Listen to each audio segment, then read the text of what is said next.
It is time for the third live show for the Dandelion Dynasty, and we have another new guest for the first time appearing on the channel. We have Bookborn for Veiled Throne, everyone's favorite, which is, why I invited her on. He's trying to get me back for when I had him on Best Served Colds on my channel. That's correct. Doesn't like Best Served Colds.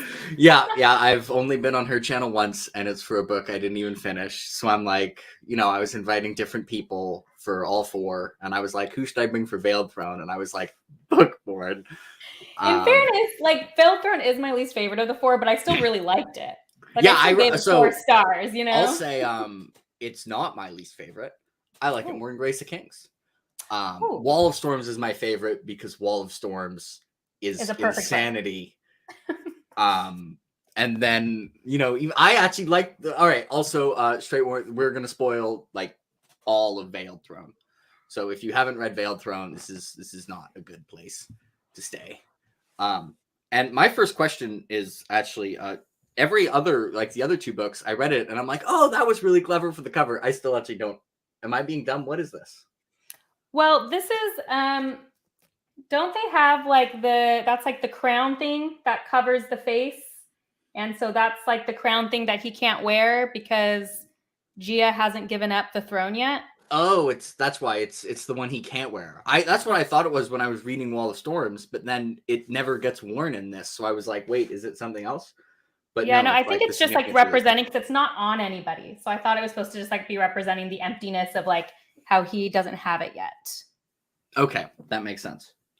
That's my guess. I mean, all of the covers I feel are a little ambiguous. I wouldn't say a skull on Wall of Storms is necessarily super indicative. But it's the Garifin skull with the berries that they have to have. Yeah. And Grace of Kings is the dandelion growing out of the helmet. Right. I'm just not saying it's not the most deep evocative. Oh, yeah. I just don't think it gets much deeper is all. But the previous 2, I was I liked the cover after I read the book than I did before. This one I was just I think they should have had the MasterChef logo as the cover. The fantasy MasterChef logo. Yes, because we got not going chronologically, but that's the part I was kind of told about MasterChef Dara. And I'm gonna say I liked MasterChef Dara. What did you think of MasterChef Dara? I liked it. It I think when Kyle and I talked about, from Read by Kyle, talked about it, it was more I wish it maybe had been a novella separate or just a little shorter. I have this issue with every book that's been split into 2, where the narrative pacing is just tough when you split a book in 2. Every book I think of, Lightbringer got split in 2, Sanderson just split the Skyward book in 2, this got split in 2, every time I can tell. And so it just felt if this had been the full book, I feel that cooking section would have made a lot of sense. But where it places in the half book just wasn't my favorite from a pacing standpoint. I think it's an issue.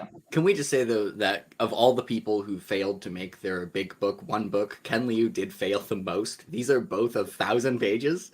Yeah. I don't think he could have cut out enough to make it one book, so I'm glad he didn't. I think it was a good choice. There's just going to be consequences for it. And I think one of the consequences is just kind of a weird stopping point in the book. Yeah, and I mean, it does change the experience because you expect things to build and then oh, I hear myself. That's not good. 1 second. If it's me, I can also plug in some headphones. I don't know what's causing it, whatever. But so this didn't have as much of a final act. There was no Ken Liu Lanch. I was joking that the only 2-part chapter in Wall of Storms was the battle of, I forget its name, and then the 2-parter in this one, the 2-part chapter is the first context, and they're cooking, and I'm well, I didn't dislike that chapter, but scale wise, that's a bit different. Yeah, for sure. And you'll be able to do this. I was lucky to do it because luckily Ken Liu gave me the other arc. So I got to read them pretty close together, which did help. And I pretty much recommend like try to read it as if it's one book, because if you do, then the narrative structure doesn't make as least sense. But like overall, I like the cooking section. And I will say, once you read Speaking Bones, the cooking section makes even more narrative sense of why you needed it in there to really get to know those characters. So like after reading Speaking Bones, retroactively, I understood it a little bit more. I was just kind of like, you know, if someone, after reading Veiled Throne, if someone was like, yeah, the cooking section, like, it could have been shorter, I'd be like, yeah, I mean, it's a 1,000-page book. It could have been shorter. But I feel like that's almost all 1,000-page books could be shorter, because if you write a 1,000-page book, you're probably not an author who's like, I would like to tell a story as efficiently as possible. Like, you're probably a little bit indulgent, which I don't know if you notice who my favorite authors are, but they're a little bit indulgent on average. Like, you know, the Stormlight Archive has interludes. Robin Hobb is Robin Hobb, so I'm kind of okay with that. You know, you have to ask, if you make it shorter, at what point does it stop being a Ken Liu book or a Sanderson book or whatever it is, if you start taking out those details. Now, I don't think that means there maybe couldn't have been 100 pages trimmed here and there throughout the book and still been a Ken Liu book. But yeah, overall, I mean, the point is when you have books that span this amount of time and have this many characters, ultimately you need to spend a lot of time with them to feel connected to them. And so it did succeed. Like that cooking section introduces a lot of new characters. It's the Blossom Gang, right? The Blossom Gang, yep. And they're very important in the next book. And without that context in this book, I don't think I would have been as attached to them as I was. So ultimately, you know, I approve. Hello, Charmaine. Hello. Although it is kind of funny because Grace of Kings is like, a lot happens in Grace of Kings. Like Grace of Kings is one of the most like content-filled books. So it's like Grace of Kings, it's like, all right, we got 100 pages. What are we covering? We're covering 2 civil wars. And then Veiled Throne, it's like 100 pages. We're covering cooking contest. But again, I ended up kind of being like, I had fun, whatever. I mean, it's so different. It's nice to read something different, you know? Like, I'm not going to say it's my favorite subplot of Veiled Throne, because that's anything involving Gia, who's like, that character's so good. We'll talk about She's doing the most interesting thing. That's what I always like when you want to be with Gia constantly in this book. Yeah. I mean, I reacted. There was an epistolary chapter. I love epistolary chapters. Every time I get to a book and it's like, oh, it's letters, I'm like, you know, or a journal entry, it's like, you know, Piranesi was all that, and, you know, love Piranesi. Senlin has an epistolary chapter, and we got the epistolary chapter, and it was incredible. And the Gia one, and then it was just Gia thinking at the end. That chapter was so good. That was like, there was the letter about like the person saying that I forget their name, Jin's daughter, who was like the person who Zomi sent to be the general. And the letter is like, Aya? Aya, I think so. Aya.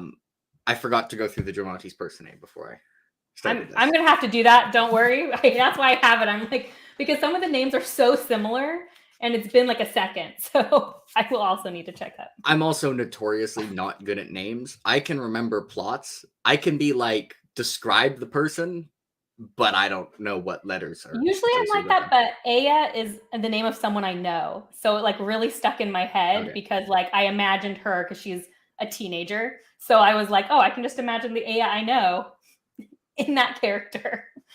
And I like that, like, even though Gia is not always the most likable person, I'm also fully convinced that her interpretation of like that letter was like, she cut through the crap like perfectly. She was like, oh, it sounds like this person might be a bit overly cautious, but he doesn't mention that there was no casualties, and this kind of thing does sound like that. Okay, yeah, she sounds pretty useful. Just not, you know, not her mother, who was overpowered and had to be nerfed. Gia is so interesting because Gia was one of my favorite characters in Grace of Kings. And then in Wall of Storms, she starts becoming questionable. And by Veiled Throne, she's extremely questionable. But she is the most interesting character in the book, in my opinion. Like, I agree. Period. Like, anytime you're with Gia, you want to know what she's doing. She's really smart. She's really cunning. You don't really understand her plans. I mean, I had guesses in Veiled Throne. I'm sure you had guesses. I ended up being half right. She does seem to be going for a little bit of biological warfare here. Yeah, I'm not going to confirm or deny, but yeah, I don't know what type of biological warfare it is going to be, but I mean, it's some kind of biological. She is not like, some people think that is the most true comment I've ever seen in my entire life. Gia is what Cersei wishes she could be. That being said, Gia, I think, is her motivations are more, she does actually want the people of Dara to do better, while Cersei is a lot more selfish. Even if you ask Cersei, what are your motivations? Cersei would be like, well, I want to have power and I want to, basically be able to do what I want. Gia just she doesn't follow the words of Radiance advice, which is do what'll let you sleep better at night. But Gia, I never doubt that Gia thinks she is doing the best thing for Dara. Now, whether or not in the end you're going to agree with the methods that she uses and her ultimate goal, that's totally up for debate. But she actually believes she is doing the best thing for Dara, which also makes her interesting because she does believe it, whether that's true or not. So I just got to say, I'm getting over bronchitis, so I'm sorry. I am going to cough. That is okay. A little bit. So I apologize. I'm kicking you off the channel. I wasn't told this. Worth it. She's every book I've gotten a new favorite character in the series. If you asked me after Grace of Kings, I would have been like, oh, Cooney's my favorite character. Then after Wall of Storms, I would have been like, oh, Zomi's my favorite character. And now after Veiled Throne, I'm like, no, Gia's my favorite character. She sucks at times, but I think she's the best character in the series. I've never even read about anyone a little bit who's compelling in the same way at all. She was definitely the most compelling. It's funny that she's your favorite because I feel like Gia was my favorite. Luan and Gia were my favorite in Grace of Kings. And then I'm like, okay, Gia, now you can't be my favorite because you're too sketchy, but you are my favorite to read about. So I guess that's a little different. She is. I do feel like, if we sided on the am I on the Gia train, I was mostly yes, obviously for Grace of Kings. And then Wall of Storms that went to no. And I like Gia more. I don't like her as a person, but Veiled Throne, I'm like, okay, you kind of have a point. Wall of Storms, I was like, it's like Tar Vanjian. It's not like I agree with Tar Vanjian, but he's one of the best characters because he's the most interesting to read about. Gia is definitely in that category for me. Where 100%. They're a favorite because you always know their chapter is going to be. It's never boring. Or a live ship character. No. This is a tough question, Tanner, because I don't know if you know Jake, but I have a personal thing about Teemu, and I feel like no one appreciates Teemu as a character like I do, and I have a lot of feelings about him. So just tread carefully. So I'm just gonna start insulting Teemu now. Okay. Perfect. Teemu, ranting at Katanvro may have not been effective, but it was one of the best scenes in the entire book. I am at this point, Teemu's made some mistakes, but who hasn't? And, by the end, I'm cheering for the lad to, get out of this. But it ended up he ended up, there was a scene where Katanfro was trying to get power and he ranted. It was about the tutors being banned. And he he went off, he monologued, and it wasn't a good idea. It backfired. But you know what? I was cheering for it anyways. And I was like, you tell him, because these damn people, they're like, we need to conquer Dara because our homeland sucks and we're starving. So we shall now conquer Dara and make it like our homeland. And that way we can starve and freeze here. And I'm like, you could have just cut out the middleman and not invaded Dara. So Teemu's hard for me. It was funny because when I interviewed Ken Liu after the Veiled Throne, I was just like, I just need justice for Teemu.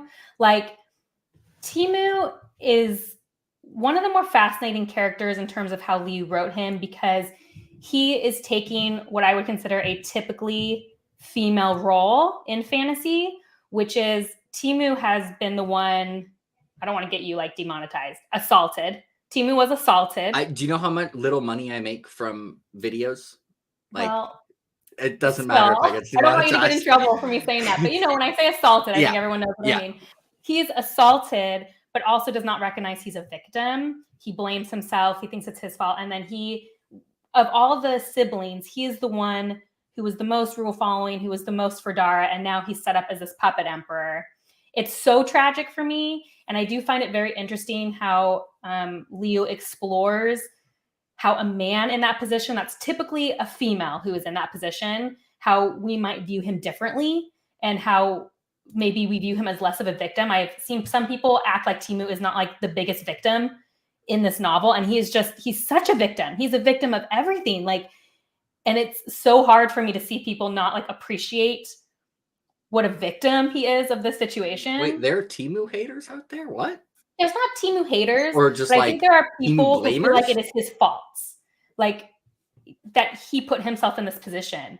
And I just don't think if it was a female character, people would be feeling that way. And I just think it's a very interesting change since we so rarely see it in that dynamic. Yeah, agreed. It's just the whole thing is so sad. And it's hard because I think why people have a hard time with Ti Mu is they want him to be stronger. They want him to be his siblings. They want him to be Phiro or Thera. And like, look at this, like Tanner's saying that because I agree, like you want him to do more, but that he's not that character. That's not who he is. And he's been victimized and he doesn't even realize he's a victim. He still blames himself. I don't know. The whole thing is just so tragic for me. And it's like, I want him to do more, but what can he do? He's not a fighter. You know what I mean? It's just, ugh. I mean, I don't even know what exactly he could do. I mean, I agree. Like if Phiro was there, Phiro would have just killed him. Like, yeah. If he tried to, like, he's kind of just doing, he's in the impossible situation where I go through my Discord reactions before I do live shows. And I had the one where it's like Gia isn't choosing like what's going to let her sleep at night. And then Ti Mu got to choice, and it's like he's not going to be able to sleep at night no matter what he chooses. Like he doesn't have a good choice. It's just like you have like 5 roads you can go down, and he's just trying to pick the one that sucks the least. And I don't know if I can say he didn't pick, like generally try and pick the ones that suck the least. When he was like literally extorted into like essentially backing how do you pronounce that name? Katanvro. I don't know. Kuchenrovo? Whatever. I don't care about that character. We're going to get to this. I don't like that character that everyone hates. No, I'd just like to be clear because this is me. I don't just dislike that person as a person. I don't enjoy reading about them. I like the other antagonists more as their role in antagonist. I'm sick of her. I hope she dies soon and someone else becomes the main foil. I felt that way because Kuchenrovo is like so terrible that it's actually bad to read about. Like you can't even read about it because she's so terrible. Also, Bookborn has not spoiled Speaking Bones yet, Kyle. She has notes. I just want to tell everyone, Kyle is the one who helped me make my notes that I have here, so I won't spoil Speaking Bones. So thanks, Kyle. It's all up to you. I wrote your stuff that you told me down. Bookborn said a name right before I said a name right. So this is my I'm not saying Katanvro, you suck too much for me to care about saying your name right. It seems like everything is just going to plan for her, and there was a scene I just didn't buy, which is we were in the better antagonist name. Crap, I need to know their name, like the Empress of Conquered Dara, who Ti Mu's wife. Yeah. Tanavanki. Yeah. And we were in her point of view, and Katanvro gave this plan that was going to lead to them like starving and bad things happening. And she was like, this is a horrible plan. And Katanvro's like, oh, but have you considered like the real problem is actually like the other Liusu coming for an invasion? And then Katanvro's like, wait, now this is a good plan. And I'm like, no, it isn't. It's still dumb. Like they're still going to be starving. You need food to fight a war. Like this is still dumb. Stop. Katanvro is not. I will not buy this is actually a good plan, and Katanvro is actually smart at anything. She is an idiot who's just everything just goes her way. Like she hasn't been inconvenienced, which is what frustrates me because I want my protagonist and my antagonist to be inconvenienced. Example, in the cooking contest, the jerk guy, he ran into problems for the display thing, and like I think there's a purpose though. First, I want to say we aren't spoiling Speaking Bones. Someone asked us not to. No, I'm going to be very careful. Yes, we will not spoil Speaking Bones. I think I think I had a huge problem with the Liu too, because they seem so short-sighted. Like they're trying to destroy Dara, and you're like you said earlier, like what's the point? Why did you come here if you just wanted it to be like the Scrublands? But I do think, like Kyle's saying, because Kyle and I read these together, so we talked a lot about this when we were reading this, and it was just like, there are people who are like that, who are just so terrible and get away with whatever they want to do. And Tanavanki is not strong enough to say no because she's too prideful. I think at some point, she starts realizing that maybe they're not doing the best option, but her pride, right? The Liu pride is, I think, a big foil, especially with what we see Gia doing, because hers is like, she's going to destroy herself if it saves Dara, versus Dailaiusu, it's all about preserving their self as chief. And so that's also a very interesting foil to me. And I think that's what also gives Kutenrovo her power. Yeah, I'm going to say, element. The reason I don't is not necessarily, although I'm going to defend I think the people who are kind of like that, because she's pretty clearly like I kind of think her personality is that she's racist. But I think a lot of the time, like Kutenrovo, yeah. Oh, yeah. Not Tenevai. And I might like her in Speaking Bones. That's totally possible. In Veil, you will never like. Who could like Kutenrovo? No, I mean like her as a character, like her as an antagonist, not actually like her. No, she's horrible and she should die. But I think whether she's realistic or not, even if I granted she's realistic, I still just don't think she's interesting to read about. Like, no, I hate. I'm actually on your side. I hated reading about her. It was too frustrating for me. It was just like actually too frustrating. But also, I think people who are like horribly racist, they don't come off that way in every interaction, because a lot of time it doesn't come up, and then when it does, it's like it's whiplash. Like that's what you get. You're like, holy crap, this is actually a terrible person. Kutenvro, it's like no one can have a conversation without her being like, and we need to kill all the Darans because Liu is better. I think there's probably some people like that. Like every interaction, especially because that's what's giving her power, is acting that way, right? Yeah, this is true, by the way. Kyle loves Nonami. Love Nonami, favorite character in the whole series. But anyway, maybe I can. But I liked the cooking stuff and didn't like the Kutenrovo stuff. But that isn't. We haven't talked about. I mean, I didn't like the Kutenrovo stuff either. It's hard. I think I appreciate why she's needed as a character, but I agree. I got a little too frustrated that no one was pushing back. It was really hard for me to read about. But sometimes I feel like when a book frustrates you that much, it's probably good. It's hard to say. I don't know. Okay, so this is Kyle, when I was reading Grace of Kings, told me that there was a character he hated more than anyone else, and that I would never guess it. And I tried to guess it, and I'm ashamed of what my guess was, because I was trying to pick someone that I would never have believed. And I was like, I'm so ashamed. I'd like to apologize to my boy here, who, had a couple red flags where he was like, okay, we have to do for the greater good. And it was Luan Zio. And then I read Wall of Storms, and I was like, no, I couldn't have guessed worse. My boy, I'm so sorry. You better be sorry. Luan is my favorite character, I think, in the entire series. I am. I was very sorry to my boy. And then I was like, well, okay, it's probably Gia as I'm reading Wall of Storms. But no, it was Nonami, which is a more boring guess. Because I'm confused why Kyle would say no, you could never guess, because Nonami was also my least favorite character. Well, he's just a minor character. Series. Oh, my camera's being weird. One sec. It does this sometimes. We're going to have to unplug it and then replug it back in. This is what happens when you go live sometimes. That's fine. It's happened to all of us. No, Nonami is my least favorite character as well. Luan is my favorite. Yeah. So it's a more boring. Yes, I know. I'm sorry, Luan. Okay. I'm sorry to Luan. He had a couple, I was basing this on one. Kyle said I would never guess it. And I was like, all right, it's probably not going to be. This is the boring answer. Okay, Kyle? Because he's just not a character. He's barely a character in Grace of Kings. So that's true. He's barely a character in Grace. So I was trying to guess someone who I would like now, and then I would end up hating later.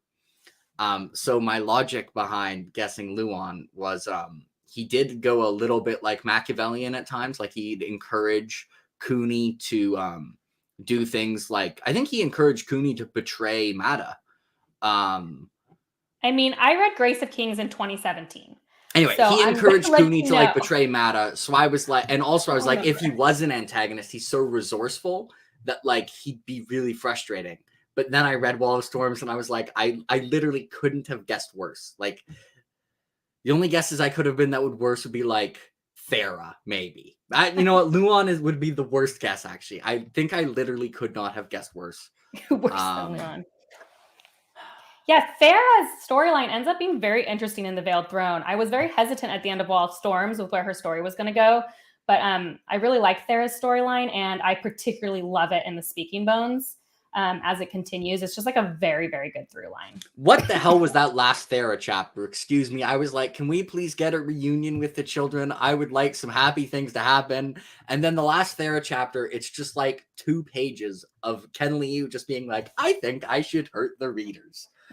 Of her just crying sad. Yes. You know, how did you feel about that moment with Tooth? Tooth and Radia are very fun characters as well, because it starts this whole idea of Dara and the Liusu integrating and, you know, in different ways in different parts of the continent. So how did you feel when they took the kids? So I was outraged, and then I was like, really? Like this betrayal, this hurt. And then it was I again apologized to fictional characters. I was like, I'm sorry, I should have trusted you. And then I think I wrote something like, if we don't get a reunion between like the kids and Thera, and I forget Thera's new husband's name. I actually like that scene. I thought Takoval? Like, yeah. Takoval? When Takoval was like flying away, it's like, damn, that hurt. Because I mean, you know, this like obviously Thera is like hitting her. It's like we have to go back for the kids, and Takoval has to fly away. It's like they're his kids too. That was rough. Also, I'd like to say it's interesting because I felt the same. Like I felt bad that I didn't trust Tooth and Radia more, because I was like, no, this is fake. But then they lead you on for so long. You're like, was it not fake? When when they actually, I started to catch on a little early when Thera's kid is like starts yelling at like at Tooth, and they start like stopping them from saying that. I'm like, wait a second, they're trying to trick this That's when I noticed too. So it was only like a little bit that I was confused by it, but it's just like, I think because there was also the betrayal before of Volio, you just like start, I don't know. I also just didn't trust Volio at all. Oh, me never. When the betrayal happened, I was like, I knew Volio would betray them, and then I was like, really? These two? Then it was actually Volio, and I was like, okay, that makes more sense. It made way more sense. No, I liked the Tooth and Radia stuff a lot. I had something to say. Oh, I thought Thera and Takoval, I see a lot of people saying they love Takoval. I do too. I think it was done very well, because you have Thera and Zomi, who I think people were very invested in Wall of Storms. And I was nervous at how that was going to play out.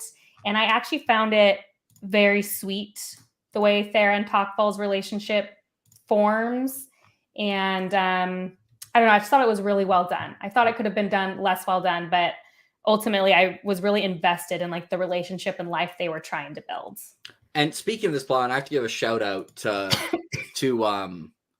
actually, what are these people's names? Like Nimeji? They die off screen. They die in the recap. They're like the people who tricked people and blew them up. And they're the couple who were on the submarine, and they have the line earlier that I put in Discord where like they have the plan with like the fake show where they sneak in, and they end up like their job is to criticize each other's plan until they have one that works, and they become a couple. And they have this line of, oh, I'd sail with this man to the palace of Tazu at the bottom of the whirlpool. I'd follow this woman in an assault on the castle of Matazindu. If he had only a boat made of paper, I'd wager on him. If she had only a hairpin for a weapon, I'd pity her foes. And I was like, I love these people. And then they died off screen. Yes, these two people, Nemi gone, and they died off screen. And I want justice for these two people. They did not get what they deserved. Yeah, he has a lot of really good side characters, and I really like them as well. And I agree with Kyle, like, Takoval was on the ropes for not being Zomi. Like, you're so committed to that. But then it works so well. And in just seeing Thera take on that role and just subverting what, you know, Cooney wanted her as Empress. And that whole thing just ended up being super, super interesting in their struggles. Although the ending of Veiled Throne with her is just like so hard. Yeah, especially because like every other time Talkfall is like he's the man's trying to sacrifice himself. Like, come on. And then finally, like when he's the one who makes them like run away when like their kids get taken. And Thera wants to just like turn around and go for it no matter what. And poor Talkfall. He was absolutely on the ropes for not being Zomi, but yeah, he was like I think the relationships in this book were really good. I mean, these two people literally were like, you know, I there's probably could be a meme of maybe like I can't wait to reading about these two, the relationship between these two side characters. How old are Talkfall and Thera's kids in Veiled Throne? Well, I mean, they become born in Veiled Throne, so it depends where in Veiled Throne you are. But like the end of Veiled Throne. End, I think they'd be like 4 to 7 or something. I don't know. They'd be young. I mean, I can probably check it. Chapter 45. Kids, I don't know if it's in Veiled Throne, so I just won't say anything. 1 second. What's chapter 40? 1 sec. We're investigating. We should really just ask Davis because Davis is actually Ken Liu in disguise. True story. Whatever. Right, I'm not sure. They're young. They're young. They're less. I know. I just can't remember if that happens. I can tell you where they were at the end of Veiled Throne, and they just like flew away on the Garifin and landed the Garifin and are now searching for. Has Thera done anything? Well, anyway, actually, I'm not going to say anything. Thera has had 1 chapter since the kids got taken, and it was just like the. What about her interacting with the kids before they got taken? So there was the. What's her relationship with the kids? Well, there was the completely heartbreaking scene where they didn't care about learning to read. Okay, great. That's the scene I want to talk about. Yes. I was like, shoot. I was like pretty positive it happened in Veiled Throne, but that was so heartbreaking for me to have her. I mean, like especially as a mom, where like this is something that's so important to her, and they're like, no, we don't care. That was really tough. And it was something I really thought was interesting seeing, especially contrasted with Timu and his kids, and how, gosh, you just can't really control that stuff. I mean, I'm not a parent. Those were still rough to read about. Like when they didn't care about, like, I was like, emotional damage. That was, again, Ken Liu needs to be stopped. I don't think you need to be a parent. I think just being a reader, because obviously if you're reading this book, you probably love to read. So just seeing a character who's like trying to teach her children to like love words, and they're like, nope. You're like, you feel that pain like deep within you. And I think it's also harder because like she left everything and now has to adapt to this new way of life. And it's hard for her to hold on to anything about that whole thing. It was like contract, because she was like, as a kid, was like enthusiastic about that stuff. So she was kind of like, oh yeah, like, my kids will also be enthusiastic about that stuff. And it was just, Timu as well, both parents raising their kids in like situations and cultures so different from their own. It was rough to read about. And it's rough to read about because you also have to deal with your own biases, because I think we started with Dara. So I feel like I tend to be on Dara's side, like in general. And then to spend so much time in Liusu spaces and have to like start respecting their traditions and their way of life in the same way was hard for me to come to terms with. It was. That being said, in my defense for being largely on Dara's side, they are being invaded, and I wasn't on Dara's side for the original expedition, and there was a really brilliant scene, I thought, that really was a great illustration of how different Thera sees the world than the previous Darans, which is when Thera first saw like the art pieces that had been etched with the acid. She noticed them immediately and was like really curious, like, oh, I wonder how they make these. Like, these are really cool. And it was a specific plot point that like the previous expedition, they were so oblivious to the fact that the Liusu like also have a culture that they didn't investigate it at all. And that was like something like that was able to be like a fake sign from the gods. And I was proud. I was like, good work, Thera. Good. You did it, Thera. Yeah, you did it. And yes, we did. We led. we Very led first. we led with the cooking show. I don't know if you saw this thumbnail, but it's MasterChef Dara, my favorite season. And they I actually feel invented. like it takes a lot of I mean, it is MasterChef, but it takes a lot of borrowing from the Great British Bake Off as well. And I specifically asked Ken about it, and he said Great British Bake Off and MasterChef. So I was like, yes, I nailed it. I knew it, because I've watched so many cooking shows growing up. So in MasterChef, it's like every single episode, someone does a deconstructed something. So when there was a deconstructed dumpling, I was like, really? Like, we're doing this?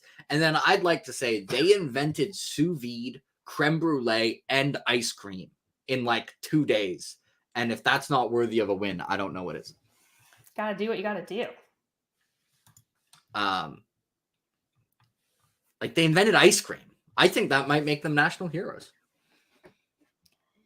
Yeah, I think I stayed on Thera's side because I'm like Thera. I was like, no, how are you guys just like not appreciating this? But I just thought it was very well done. It was one of the parts in the series that actually did make me tear up, because I feel like I identified so strongly with the idea of parenting and wanting your children to love what you love and them not, is a really tough thing that a lot of people have to go through, the expectation of what your children will be and who they actually are. And I think it's so fascinating the way that Ken really just hit on that in the most heartbreaking way. The guy will take. I mean, thank goodness my kids love to read. Thank heavens. I don't know what I would have done if not. But yeah, I think it's a very heartbreaking scene, and it's frustrating because it's heartbreaking because you also understand where the children are coming from. All of their peers are Liusu.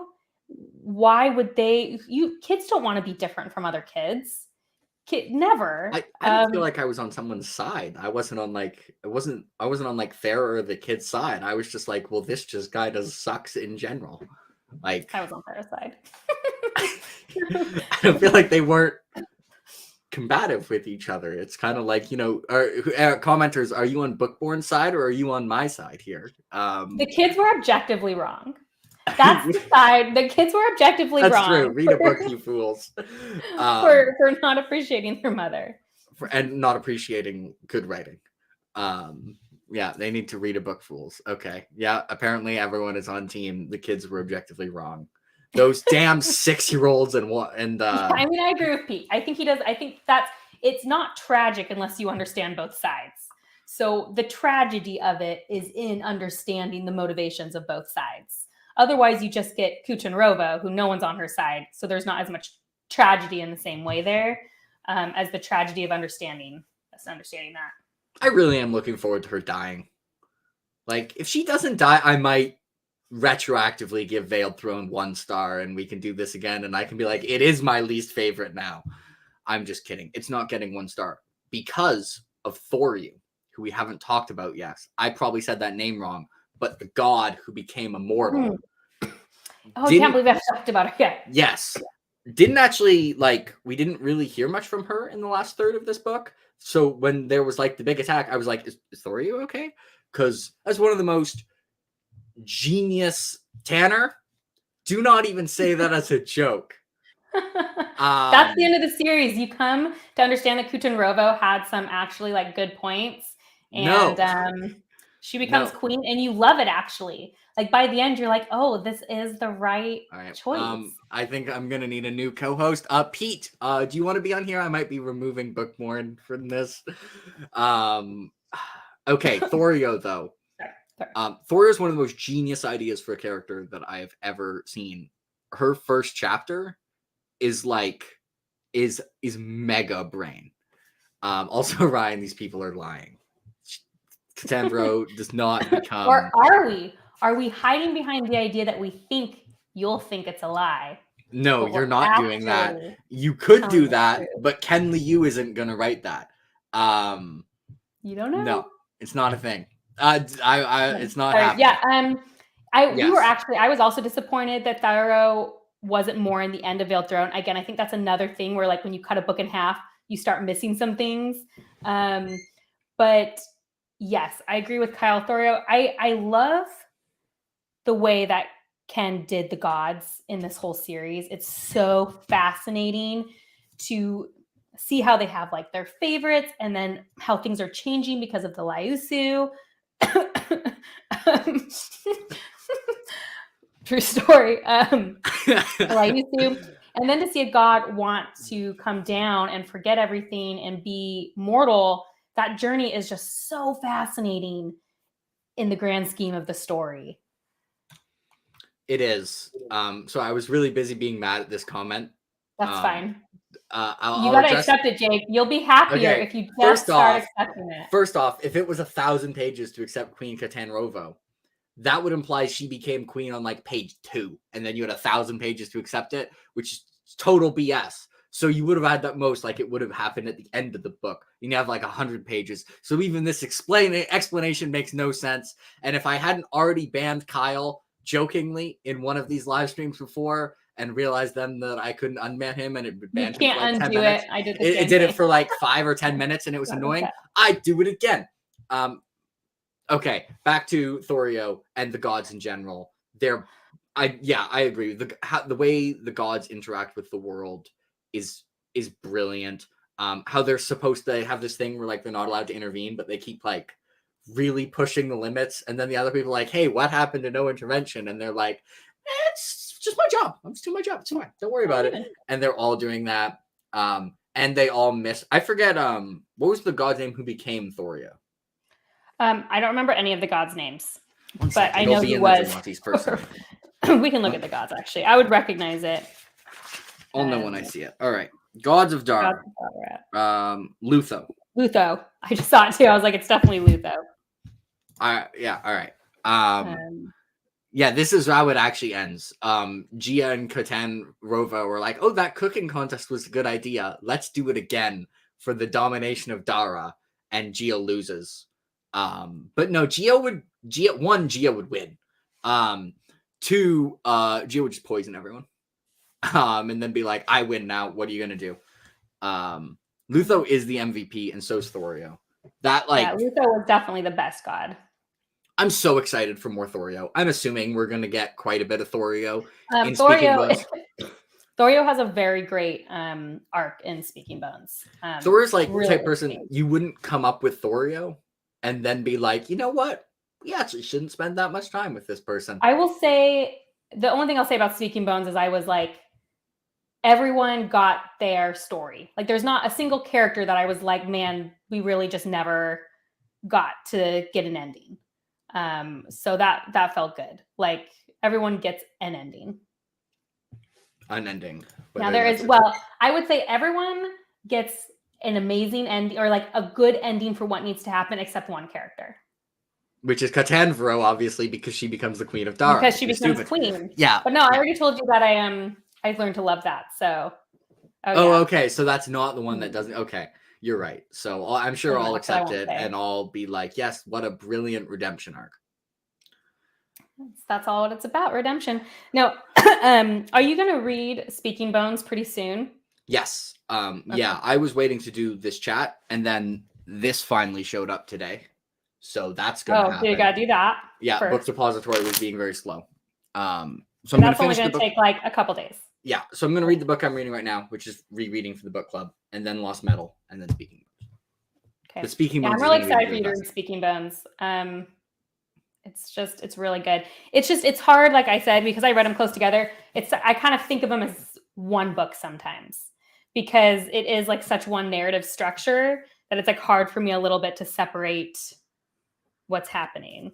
Although maybe I can be the one person who likes Veiled Throne more than Speaking Bones. Does anyone have that opinion in here? No? Oh yeah, that'd be interesting to know. Does anyone like Veiled Throne better? I think it's always hard because endings are always going to probably rated pretty high, because they bring closure to everything. So it's like really hard unless you like really screw up an ending. I feel like for the last come up with plenty of endings that aren't rated that high. Well, I'm saying, people have read it like the ending. So I feel like if you like the ending, it's hard not to like the last book. Okay, a decent amount. It seems like it's kind of like, it seems like if people like Veiled Throne, they seem to like Speaking Bones. It seems like even if Veiled Throne's their least favorite, people seem to really like Speaking Bones. So I'm really excited for Speaking Bones. Yeah, I mean, 4 stars was the lowest I rated any of the Dandelion Dynasty. So when you say it's like least favorite, I'm always like, well, it's least favorite, but it's not like I didn't like it. It wasn't even like middling, you know, it's still really good. And Veiled Throne has a lot of really good scenes. I just think in the overall series, again, when you split a book in half, it's the first half. Yeah, structurally, like it's not as like cohesive. Like Wall of Storms and Grace of Kings both like really stand well on their own. Yes. They very much Grace of Kings is almost a standalone because I read Grace of Kings in 2017 and I didn't pick up Wall of Storms until 2020 or 2021. Like I just never got around to it. And it was not hard to transition because it is kind of so different than the other 3 timeline wise. Oh, we have it. We have the ranking. Grace of Kings, Veiled Throne. Wall of Storms is your least favorite? This person might have the hottest take. That is controversial. Let's see. This is what I see the most often. I feel like for me, this is the closest to mine. I'd say mine is Wall of Storms, and then I would say Speaking Bones and Grace of Kings are equal for me. It's really hard for me to rate them against each other because I actually quite like Grace of Kings. I think it gets underrated a little bit as how good it is. They're equal. So the Veiled Throne is the bottom. But like I said, Veiled Throne was 4 stars. So it's really picking apart at that point. Yeah, I mean, I do like Veiled Throne more than Grace of Kings, but they're both, I think, really good novels. You know, I'm just glad we have someone with a take this hot. All right, let's see what else we got. We got this. I also see a lot. You for it. You know, I appreciate when people can appreciate all the books in the series. Speaking Bones equals Wall of Storms, Grace of Kings. Okay, I can see that one. That's and I'm like usually when a book is it seems like Wall of Storms is the one where people are like, okay, everyone thing in this book is like really good. Like Wall of Storms is one of the best paced long novels that I've ever read, while being incredibly thematically rich and having incredibly strong, like it's hard to be like find flaws in it. Speaking Bones seems to be the one where people are like, I have criticisms, but like the good stuff is like so good that just like we're just gonna move the criticism to the side. I tend, when there's 2 books like that in a series, I do have a tendency to like the like higher high, lower low one more. So I'm really excited for Speaking Bones. Also, just like there's a lot of good stuff here. On the other hand, Wall of Storms has no Catanvaro. So if Catanvaro becomes the queen, I'm giving Speaking Bones 1 star. 1 star. I don't care if the rest of the book is the best thing I've ever read.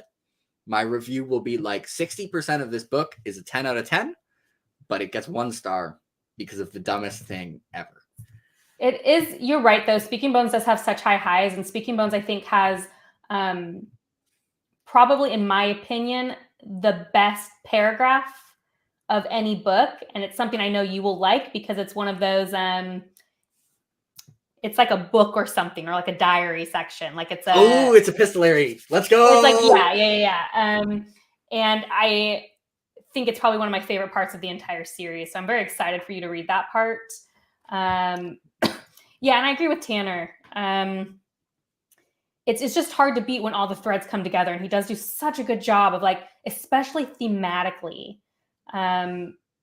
the themes he brings out in Speaking Bones of what he's really trying to say in the whole series is just like really poignant. I'm extremely excited for Speaking Bones. You know, we're coming down the stretch. We need some stuff to contend for that top 10 list of 2022. We're not doing top 10 lists of 2022 that get released in early December. We don't do that here because I already made my top. I just filmed it last week and I thought the same thing. I was like, I don't usually film this early, but I'm not going to have time. But I've already read Speaking Bones, so I have had put it on my 2 list. years straight where the last book I read made my top 10 list. But then you just add it to the next year. If that happens, I was like, no, December 31st is this year. And but I will say, this is off topic. I'm sorry. Then we'll get back on. I'm specifically not reading Age of Madness now in December because I thought it's too likely that A Little Hatred could be a top book. So I was like, now I can't read it until January. I've just got to now wait. You can ruin your list. You can read Ship of Magic and ruin your list. I'm not reading Ship of Magic in December. I'm already sad. I'm already sad. It's such a happy book. It's all happy and only good things happens. It's Hobbs. She's always very nice. I mean, Wall of Storms, the only way Wall of Storms isn't on that list is if I like Speaking Bones even more. Yeah, I do the same thing where you only choose one from the series to represent the whole series. So the first one I didn't do that, and then Hobb ruined it in 2021. The list literally would have been 8 Hobb books and 2 not Hobb books. And I was like, okay, I guess we're doing one per author now. So we're doing one per author again, and Wall of Storms is high on that list right now. But you know, it's not getting kicked off the list by me reading like 7 books I like more than Wall of Storms. I don't know if that's the real number. I did not accidentally just spoil where I have it. I just made up a number. But the only way it's getting kicked off is if Speaking Bones is like even better. I'm gonna be so curious, but I feel like people who like Veiled Throne, they'll definitely like Speaking Bones more, and so I'm glad you love Veiled Throne so much. And like I said, it's hard because right after I finished Veiled Throne, I was just feeling like I needed more. Like I just wasn't ready to just have the bookend, which I think is one of my biggest gripes. And so now looking back, I obviously don't have that gripe because I got to finish it. So I think like in retrospect, I appreciate Veiled Throne more. And I feel like on a reread, some of the problems with Veiled Throne I wouldn't have. Because part of it is like when you're so anxious to see what's happening, sometimes for me, like this happened with me in Oathbringer, where like I was so anxious to know what was going to happen that I struggled to get through some points. But then when I reread it, I was like, every part of this book is amazing. I love the slowness. I love the character development. It's just easier to appreciate. So I'm glad you appreciated it now. But I think for me, I needed like to know the end game, and then now I can appreciate it. Especially because like the start, which I think the first half of this book is brilliant, but also like it goes to different characters. Like it goes stories within stories. I love it when Ken Liu does stories within stories. Give me more stories within stories. And then we go story within a story within a story, all in Veiled Throne, which is a story. It was like the inception of stories within stories. And it was amazing. But it is also kind of separate. Like I could see reading the first half of Veiled Throne and being like, okay, but what's going on with like the war with the Liusu? Because you know that's kind of a big deal. Also, one random detail is that Gia, as much as she's flawed, I don't know if you know, it's mentioned multiple times that like Dara is richer and more prosperous in the last 8 years than they were with Cooney as emperor.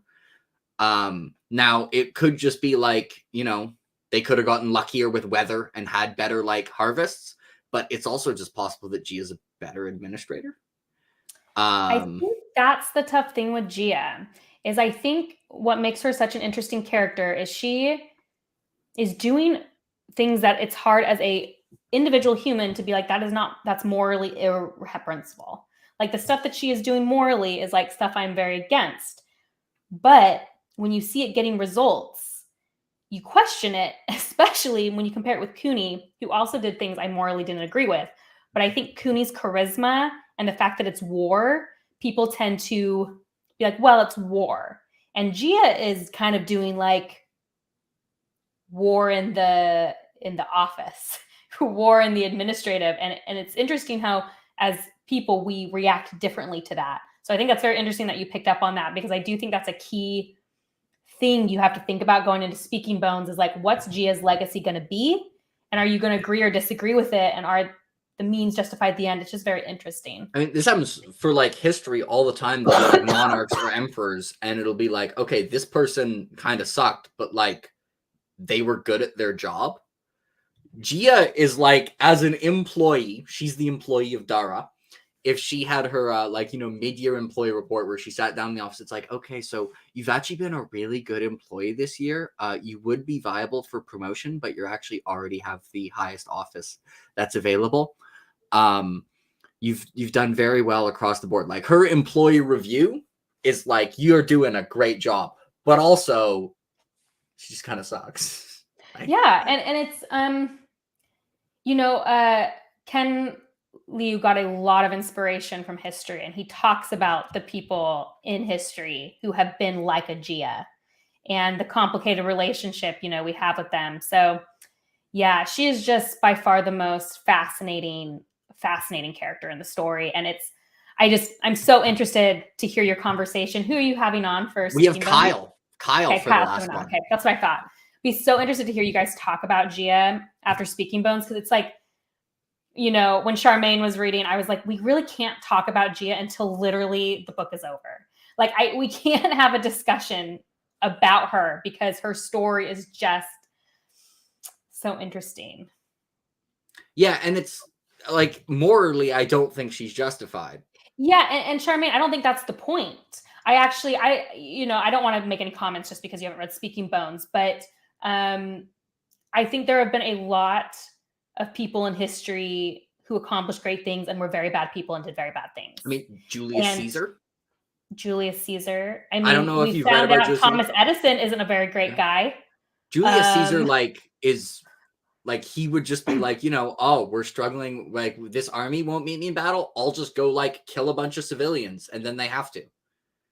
I mean, there's a Harry Potter quote, you know, in the very first book, he says Voldemort did great things. Terrible, yes, but no one can deny he did great things.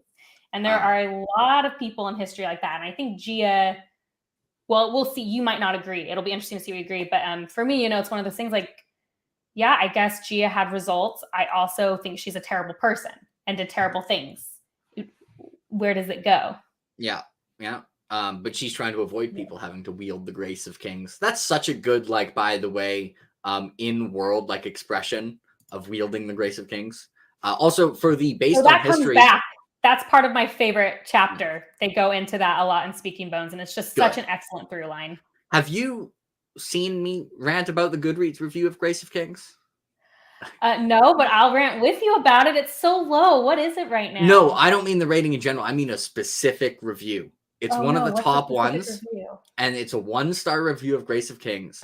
And it starts with just being like, I can't support a book that's basically like plagiarism, and it says like it plagiarizes this person, and then it goes all over and over, not saying what it is, and like 2 paragraphs down, it's like the book it's plagiarizing is a history book. It's plagiarizing history. I'm like, that's historical fiction. No. Kyle and I have talked about that review because there was one of these. Yes, Kyle, I agree.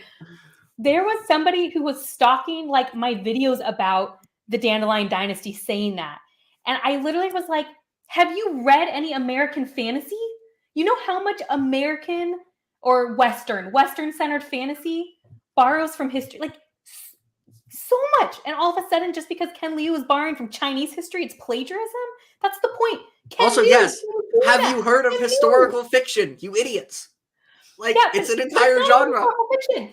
Ken's purpose, he told us, was that he wanted to use, was it the Yuhan contention? I think that's what it is. The Yuhan contention, Kyle, you correct me if I just said that wrong, to bring that piece of Chinese history to the West, because he said Westerners are so familiar with our stories of nation creation and that we don't really have the historical backing of Eastern. And that, it was the point. It wasn't like he was like, no one's going to notice I'm doing the Shuhan. Okay, whatever. I'm saying that wrong. I'm sorry. Yeah. They're literally, it's, yeah. That's the point. He did it on purpose. Yes. I know.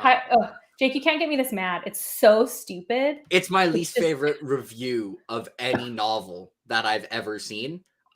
This was, do you ever see reviews like that are 1-star reviews that make you more confident you'll like a book? This was one of those. I feel like I just yelled, so I'm sorry if I was so loud to people listening. I just got so heated. I'm going to try to talk quieter. No, I think it was fine. I'm sorry if I blew out anybody's. There's only 9 people, like, so. It's also the Western centrism of that comment, because it's just like, anyway, that's fine. It's like, I'd rather read a 1-star review that was just like, it was boring. You know what I mean? Because like, fine, whatever. You thought it was boring. Fine. That was so stupid. And anyway. See, and Kyle saying the volume level was fine, and if it was too loud, Kyle would tell you. Kyle would be like, you hurt my eardrum. Yeah. Yeah, and they didn't say this part. They said plagiar. Anyway, okay, we can move on. But I don't know if I can move on though, because like, if using any sort of plot that's in history and changing the characters is plagiarism, then like 50% of fantasy is plagiarized. I'm just really waiting for this person to read some Guy Gavriel Kay and be like, that plagiarist, because like that's most of his books are directly inspired by situations and places in history. It's a very, very normal thing. Like I said, historical fiction, are all the World War II historical fiction books, are they? They're all just plagiarism, but one star. Plagiarism. 1 star. All of them. Yeah. Anyway, drives me insane. I wonder if it's the same person though that has been stalking like me and Kyle's videos saying that, and like we have to be like, that's not how this works. I want them to come here so I can tell them they're. I'm very sad that I only have to call them an idiot without them knowing that I'm calling them an idiot. So I would like them to come here so I can tell them that they're an idiot, please. Thank you. I mean, I don't know if this person hates Guy Gavriel Kay, but yes, if this person gave the Lines of Hours all 5 stars, they are engaging in direct. Well, if they're on Goodreads, you can go click through and see what they've rated. Yeah, we can check. Should we see if they've read any Guy Gavriel Kay right now? Maybe we shouldn't be rude about it. Don't say his name or the person's name who got the review, but you should go see. Maybe he gave them 1 star too. No, so if anyone's here, well, you guys have all read it, so you know it's not plagiarized. But so if you like the cooking stuff, do you like? While you look this up, do you like the engineering? I do like the engineering stuff. I like it in Rhythm of War, and I like it in Dandelion. Damn it, it's interesting and it's cool. I really like creative problem solving in novels, where the answer isn't like when there's a problem, and the answer isn't just like we'll fight harder. The answer is something like really clever that I can be like, oh wow, like I never would have come up with that. And Grace of Kings and the series is phenomenal at that. And it rules. I love it too. It's one of my favorite parts. All right, and I'm also a Rhythm of War lover. That does not get enough love. Yeah, we gotta get. I don't know if I want to get Nick to read Wall of Storms, but he'll think the engineering is cooler. All right, let's see if this person is directly a hypocrite. Probably just hasn't read any. Nope, they haven't read any. Okay, we can't say that they are. Can't get them in trouble for that. It's fine. Curses. Well, they can still be in trouble for being dumb. That's okay. Fantasy Shark Tank with Cooney was also pretty fun. Yeah, that was in Grace of Kings, right? That was actually the section of Grace of Kings where Cooney's just like the king of that like little island, and is just basically trying to become more prosperous because Mott is terrible at ruling and he's not terrible at ruling, so eventually he'll up it. Yeah, anyway, the Grace of Kings is really the book where, like, looking at the negative reviews of it made me more sure. They're like, yeah, I read the negative reviews and I was like, okay, yeah, these all sound kind of dumb. These negative reviews. Kyle specifically. It's so interesting because it's like people read Grace of Kings, and if they even think it's middling, I'm always just like, you just got to read Wall of Storms to understand the vision, because I think you do just need that second book to understand the vision of where it's going.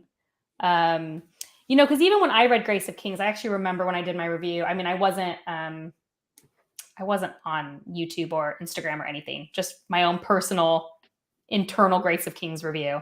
I remember saying, like, I really, really liked it, but I wasn't sure about what he was doing with his female characters, because I was like, the world they live in is sexist, but I'm frustrated. And I just don't know if it's the writing, but I like had faith. I was like, I'm pretty sure this is purposeful. And then when you read the Wall of Storms, you're like, okay, I was right. This is like a through line that we're going to actually see. And so I do see that criticism a lot. And that's always hard. So I'm like, no, you got to just see the vision, because Ken Liu, he's earned my trust. Like, I mean, absolutely. After I read the Paper Menagerie. I haven't read the Paper Menagerie yet. I'm reading this first. I will. Okay. I own it. But like if the cooking show, for example, had been early in Grace of Kings, I might have been like, where are we going here? But at this point, like, Ken, you've earned my trust. You're way smarter than me. Like, it's really not that close. You have a brain the size of a truck, and you're pretty good at this whole writing thing. So I'll write it out. I just, it's so hard because, I just feel like Dandelion Dynasty is so underrated. Has so much deep thought in it, and so much to like. And it's just, I don't know what it is that it's hard for it to get off the ground for people, but I hope it's gaining steam now that it's finished. I do think that will help. I think a series being finished is always helpful. I can see like Grace of Kings, because Grace of Kings is like very different than I mean, with how like sweeping it is, like, and how much ground it covers, it's kind of like zoomed back in from the characters. I think Wall of Storms is a lot more like closer to what you'd get in a normal epic fantasy book. Yeah, it's very interesting. Grace of Kings was really the first book of that type I'd ever read. It was so different for me back in 27, or it's like 2018 maybe is when I read it.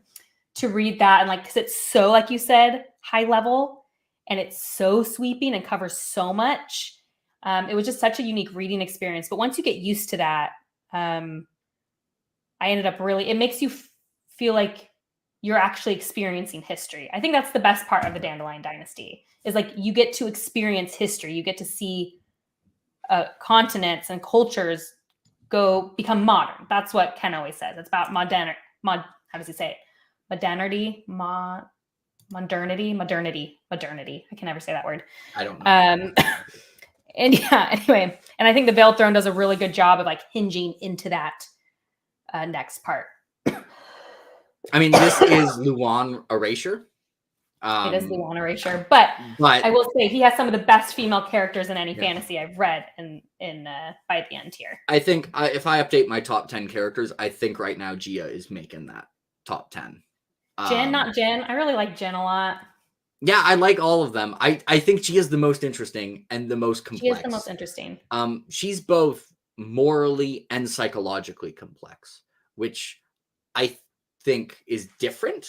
I think they're like, I don't think it's actually that impressive to make like a morally complex character if they're not psychologically complex, and she's really both. Like, she's so multifaceted. The thing about Gia is I think Kyle said this with me, is like, you could have, I mean, everyone knows I don't know English. That's like the number one thing people complain about on my channel. So I don't think that's news. But two, I think you could have 10 people who have read the series and no one would agree exactly on how they felt about Gia. And that's how you know you've written a complex character, and a character that would probably be like a historical figure, because historical figures are usually very divisive. And she has that. She is such like a fully realized character that she's so divisive, and she's hard to pin down how you feel about her. And I think that's a huge accomplishment. And so I do agree that makes her, the most interesting. And I'm waiting to see her 200 IQ plan involving these like plants that she's like domesticating to try and make like poisonous or something. She's doing something. She's other people are playing checkers and she's playing chess. By the way, this book also has a chess stand-in that's probably not as good as chess like every other fantasy series, because they can't just be like, it's chess, but that's okay. I think it's I actually complained about how every fantasy series needs chess.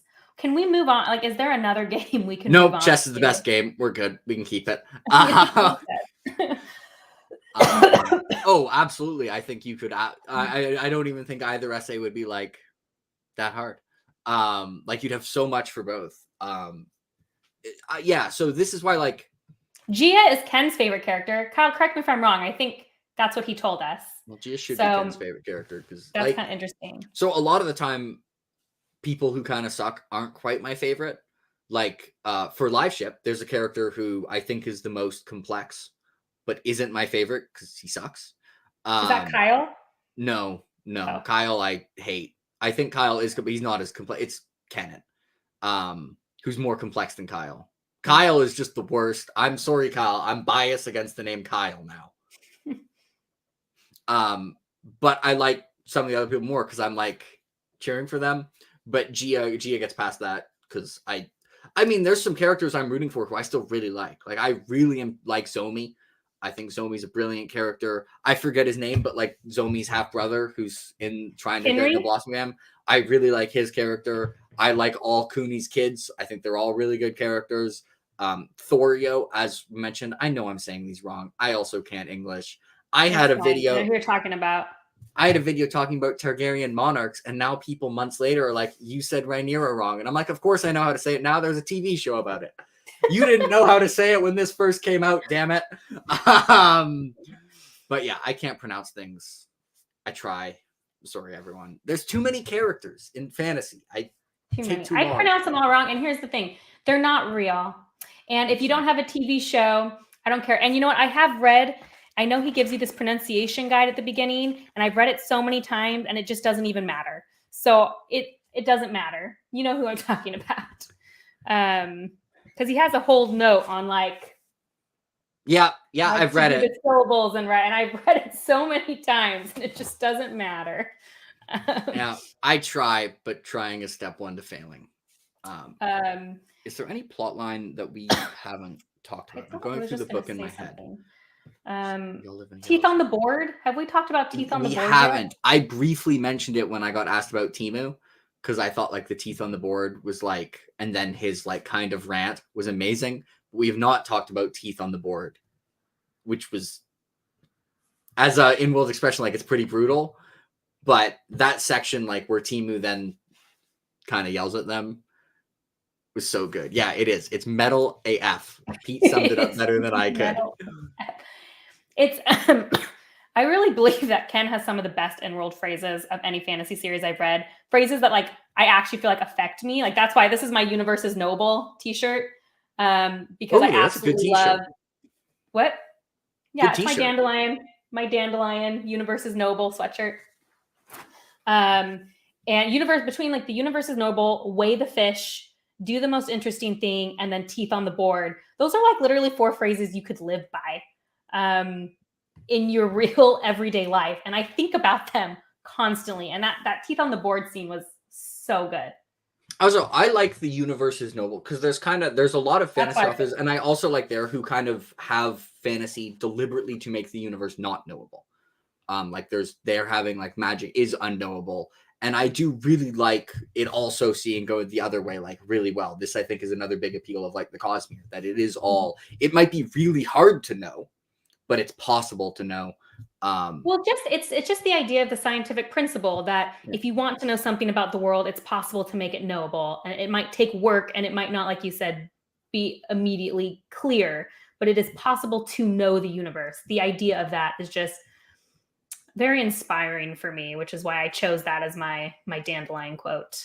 Yeah, and Teeth on the Board, like that entire part, like with Temu and then the scene after where like he has to then praise I'm gonna say it wrong again, the Katanvaro whatever. I'm not. She sucks. I don't know if I say it right. I think her name should be pronounced wrong because she sucks and shouldn't have her name pronounced correctly. I remember I was reading Wheel of Time. I was like, "What's this person's name again?" And then I was like, "You know what? They're not important enough." I don't like them. Doesn't matter. Yeah, we don't need to know your name. So yeah, Teeth on the Board was amazing. I don't know if my favorite fantasy like saying is from The Black Company, which I read recently, which is "Soldiers live and wonder why." Partially because of how well it fits the series, but Teeth on the Board, weigh the fish, and the universe is knowable, and wield the grace of kings. What about do the most interesting thing? Now, I'm someone who rarely does the most interesting thing, which is why I think I like that, because I'm like, maybe I should try a little harder to do the more. Yeah, I don't do the most interesting thing, but that's because I mean, it's kind of a cheat code for your protagonist. It's just like we want to make the book interesting. Let's make our protagonist philosophy do the most interesting thing. There you go.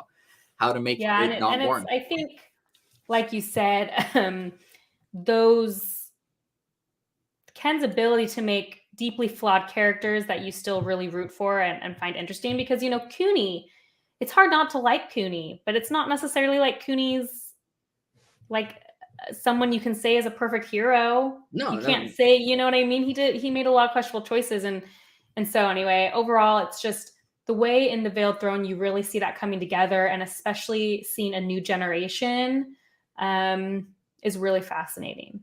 I'll say, don't do the most interesting thing. You might die. You're not a character. What characters can I say that I identify with? Like, what my motto is: do the safest thing, do the least anxiety-inducing thing. I'd be a boring the most fantasy you could possibly prepare. I was just about to do a Lost Metal spoiler accidentally, so I'm really glad I didn't keep saying that. But think Steris. I identify very hardcore with Steris. So I don't think you will see me doing the most interesting thing. Yeah, this is why I'd be a terrible fantasy protagonist, because I'd just be like, no. Every time. Okay, can we talk off topic for a second? Have you ever thought, I don't go off topic ever. If you were written into a fantasy book, how people reading you would feel about you? Because I have deeply thought about this question before. Well, I think I probably wouldn't be a POV character because I'd be I for sure wouldn't. But I'm talking about we're just a side character. Just a side character? What people would say about me is they probably wouldn't talk about me that much. They'd just be like, I'd be one of the 2000 Wheel of Time characters who it's just like, there's a wiki page about me and people are like, wait, this is in the novel? When? Like, I mean, and it's also the worst part is I also think about this. Yeah, I know. See, I'm the problem. Hi, it's me. I think we also both have the problem where we're very generic looking. I've thought about this. Like, I don't have any sort of scar or anything that's going to set me apart. And so, like, not only am I the least interesting background character, but I also don't have anything descriptive for people to, like, dress up. You know what I mean? So I think I'm so close. I have a scar at the bottom of my chin. If it was just like here, just a little higher, I could be a bit more distinctive. Yeah. You know, I should have, when I fell off my bike as a 4-year-old, I should have looked down to hit the bottom, cut the bottom of my chin instead of here. I mean, you do have like curly hair, so maybe, but yeah, so it's unfortunate, you know, I don't think we'd be the most, but maybe we wouldn't be hated though. Maybe there would be like a few people out there really rooting for us as background characters. No, I'm sorry. We would have the worst fate possible for a character, which is indifference. Everyone would be indifferent towards us. Yeah. But the good news is, have you ever had, when's the last time you had a fantasy character and been like protagonist and been like, they have a good life that isn't horrible? No, it's all terrible for all of them and they're all miserable. Is that true? I don't know. I'd have to think about it. There might be moments of not miserable, but Ken did say that. I know it's don't eat the donut now. I'm not even saying it that, but still living true to your soul. I think when you think of interesting, I think I have often not done that though still. Like, I think there are opportunities that fear or anxiety have kept me back from. And I think the idea for me, at least, of doing the most interesting thing is not letting your fear stop you from following what you want to do. What's true of my soul is to stay home and read my book. Make me a boring fantasy protagonist. It'd be like all the people would be like, when does this get going? And every time, so this, you know, this has happened 600 million times in fantasy, where the protagonist has been captured, and they see a brief opportunity to try and escape. And every time I'm like, no, you're going to make things worse, and then they actually escape, and I'm like, see, I wouldn't have gone for that, and I would have just died. Well, we would be the side character who's trapped the whole time. This is accurate. I'm basically, that's accurate. Like, not book 1 Ellen, though. Like, oh, hey, you know what, Kyle? I could be like Temple. In Red Country? Red Country. I could be the fantasy accountant. You could, okay. Except, you know, I could be a mix of Steris, maybe not quite as likable as Steris, and Temple. Yeah, you know. Well, the good news is none of us. Maybe I could be liked. None of us would be Kyle. I couldn't be Temple because again, Temple's interesting. No, Kyle, you take that. All right, we're sorry, Kyle. We have to ban you. I forget how now. It could be Why do you do this to me, Kyle? You know what, Kyle? Kyle, look, I'm having joke on my channel to talk about the First Law next year, so you can get your revenge for that next year once I finish. You would be Kyle. Kyle, take that. Kyle wouldn't actually be Kyle. That's slander. Yeah, fantasy account. But anyway, no. So I would not be a fantasy protagonist. My choices I'd make would be too boring. I would like, you know, the hero's journey of refuse the call and then accept the call. I'd be like, no, I'm refusing the call, and then unplug the phone, throw it in the ocean, read my book. Well, you're the person that has to keep the fantasy world going behind the scenes while the heroes are messing up the world. You know, maybe you're the one who's like feeding people and making the cities run. You know what I mean? So maybe, but the fact that you're giving an example that isn't a named character tells me there isn't a character you can think of who's interesting like this. I mean, I'm in the same boat, so we're both there, Jake. Okay, no, that's just me and Tanner. No, that's not acceptable. Is Kyle Haven the guy in Live Ship? Yes. I've heard so much about that. I don't know anything about them. All I've heard is like, I hate them more than any other character. Correct. Yes. Oh, Charmaine, I love Woon. Thank you. I take that as a huge compliment. He was one of my favorite characters in the Greenbone saga. I liked him a lot. Yeah, and saying Kyle sucks isn't a spoiler at all. You'll hate him within... I've heard from like the first page. Yeah, you'll hate him within 2 paragraphs of meeting him. You'll be like, okay, I'm ready to stab this person. Yeah, that's fair. There's a lot of candidates there.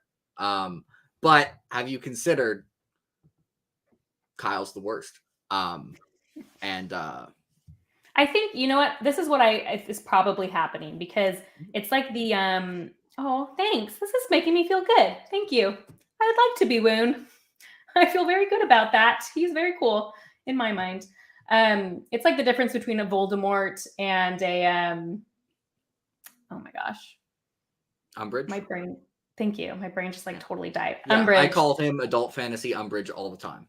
Yeah, that's, where it's like, yeah, Voldemort's technically worse, but there's other characters you hate more. And that's always how it is.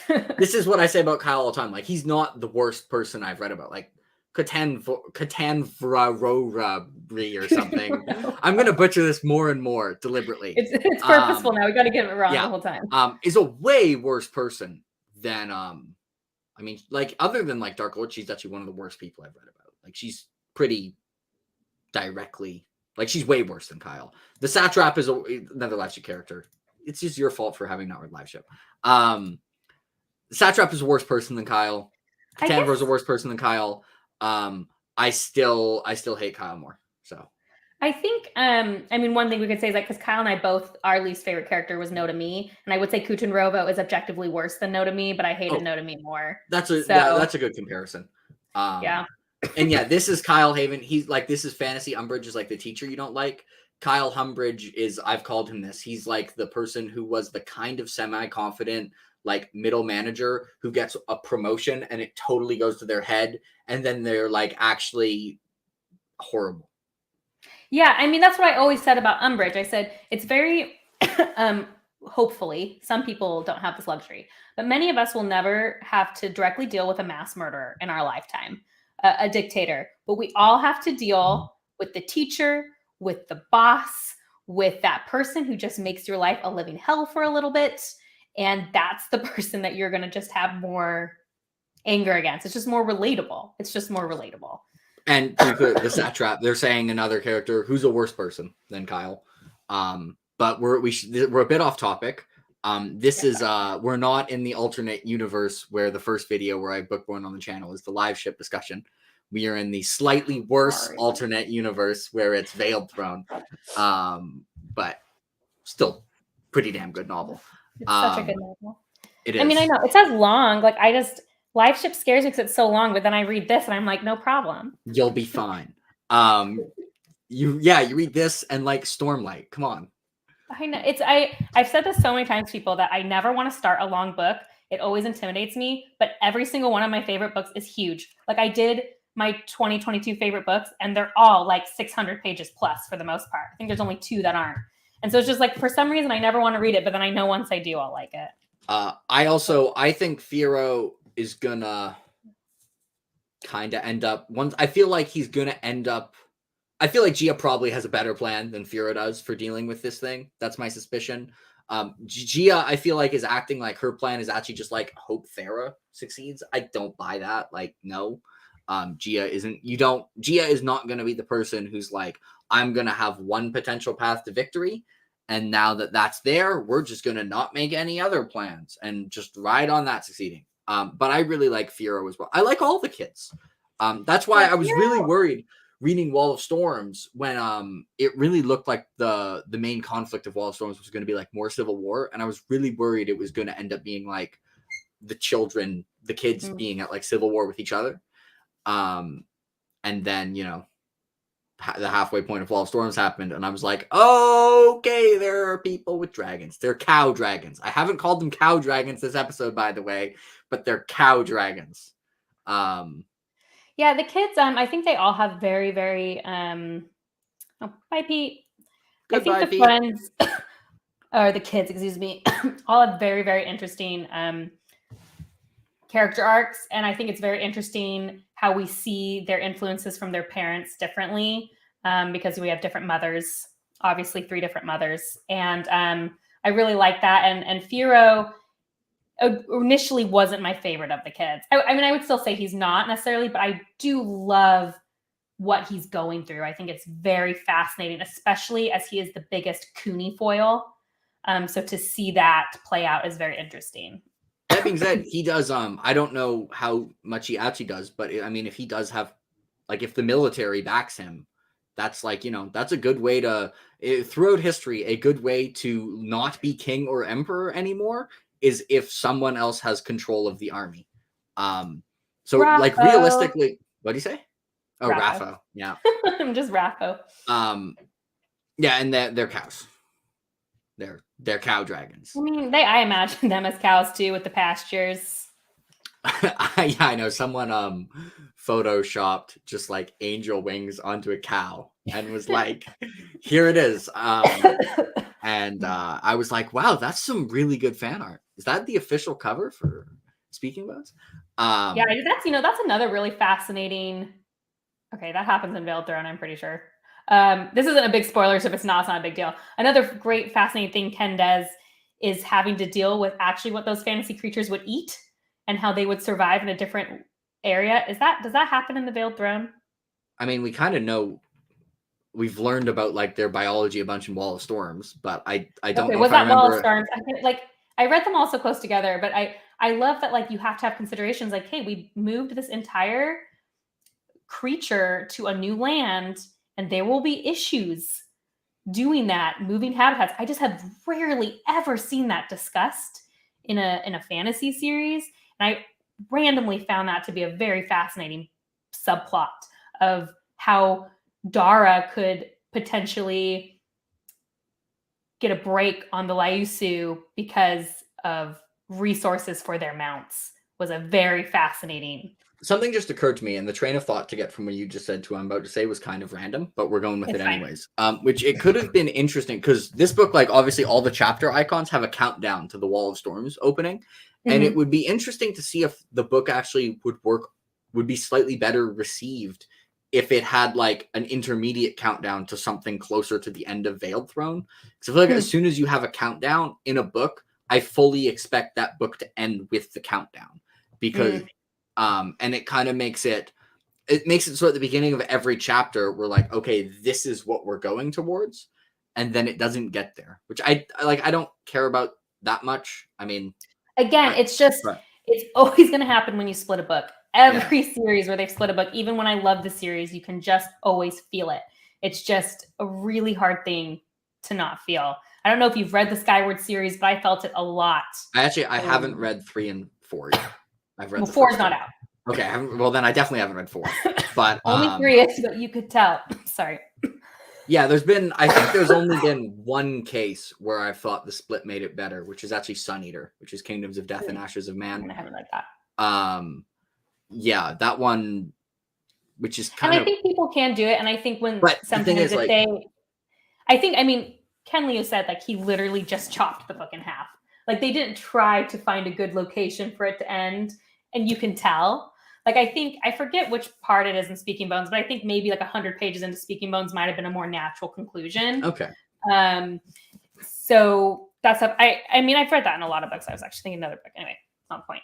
But I just tell people read them together. If you read them together and it's like 2,000 page book, then you don't. Wouldn't that be like a 600,000 word book or something more? These are each over 300,000 words.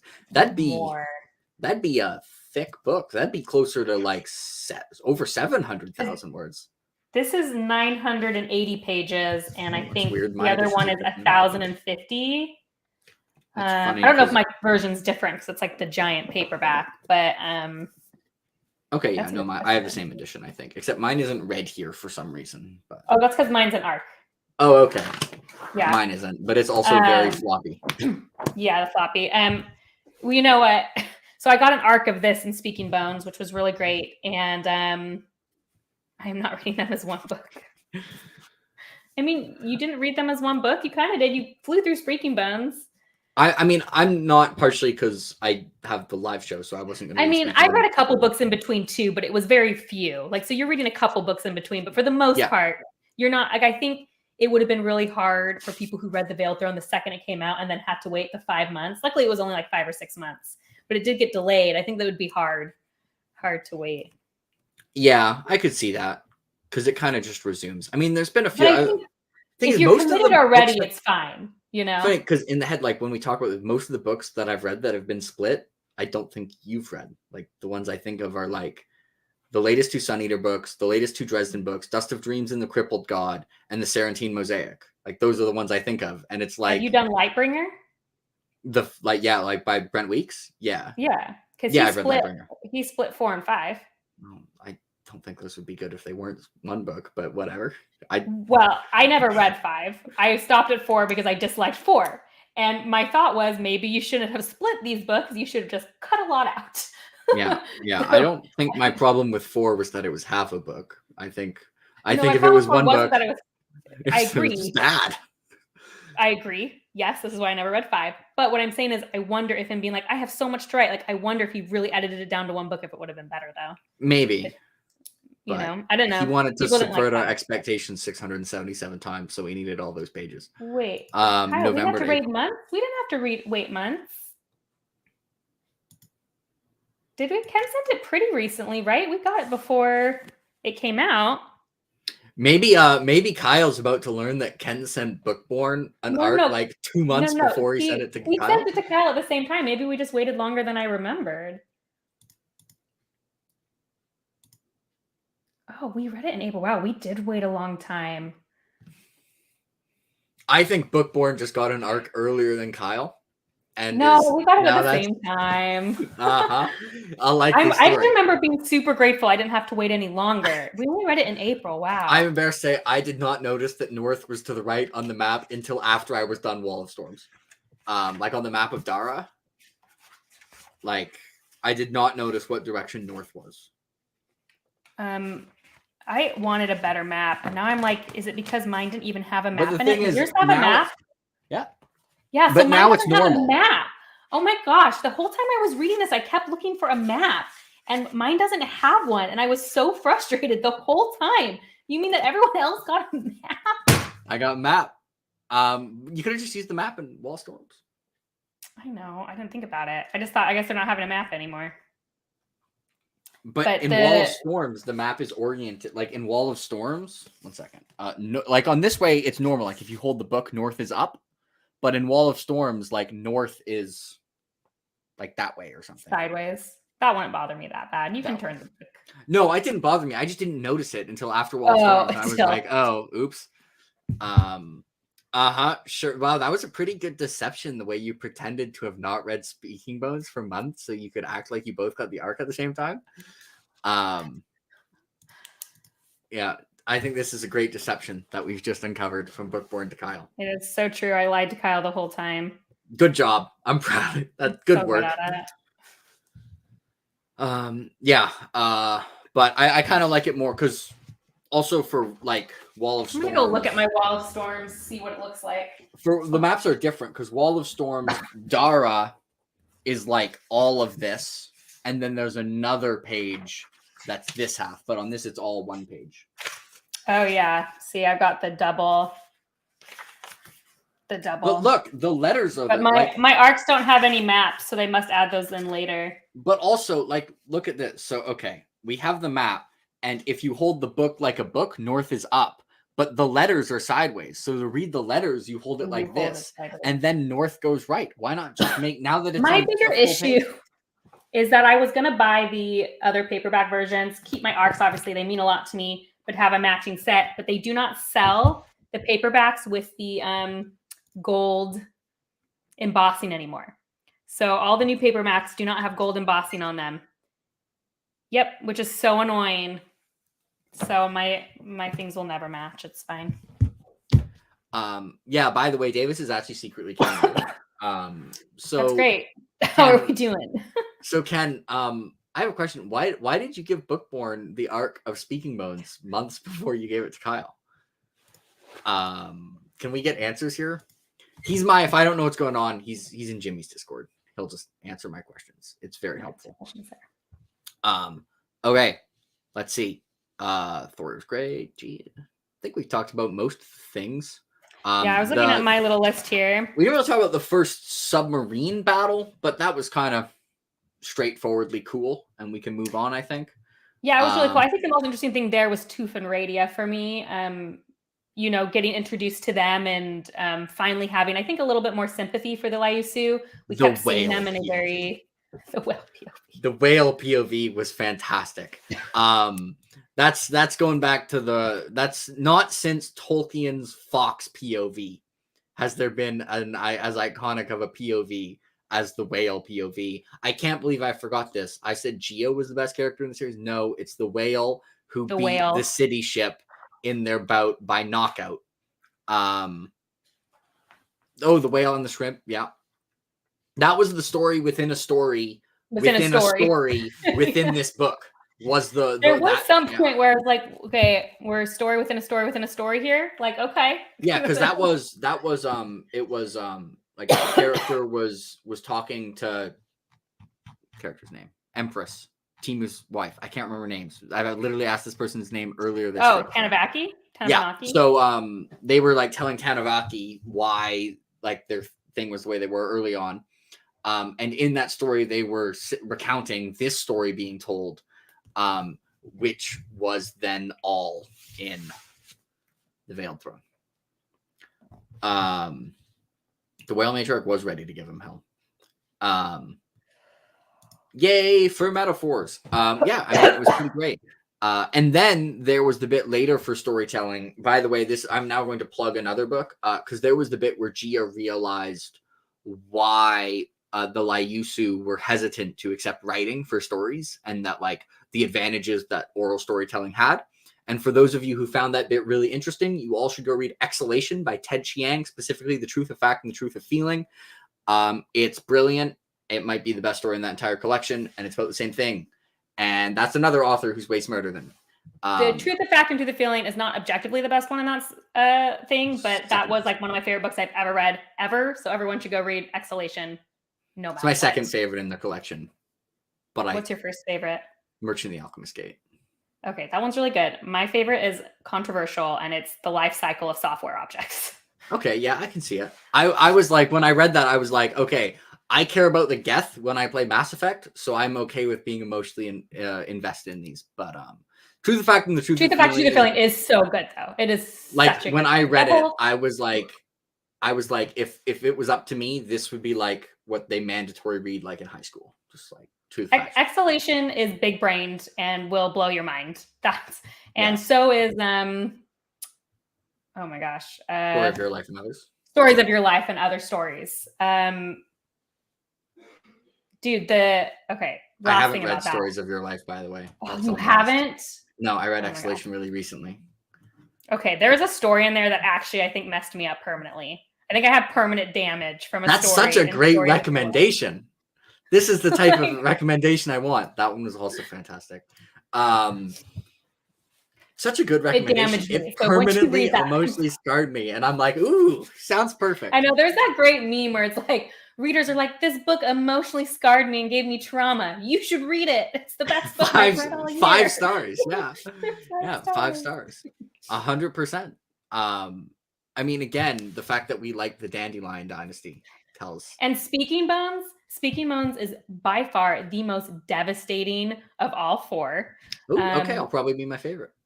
Most devastating. It is, my favorite story to tell is we talked to Ken Liu after Veiled Throne, and he was going on and on about what a hopeful person he is. And I was like, great, I'm going to love Speaking Bones. And then it was just like someone murdering me for the first 1,000 pages, like taking my heart out of my chest and stamping on it and hurting it as much as possible.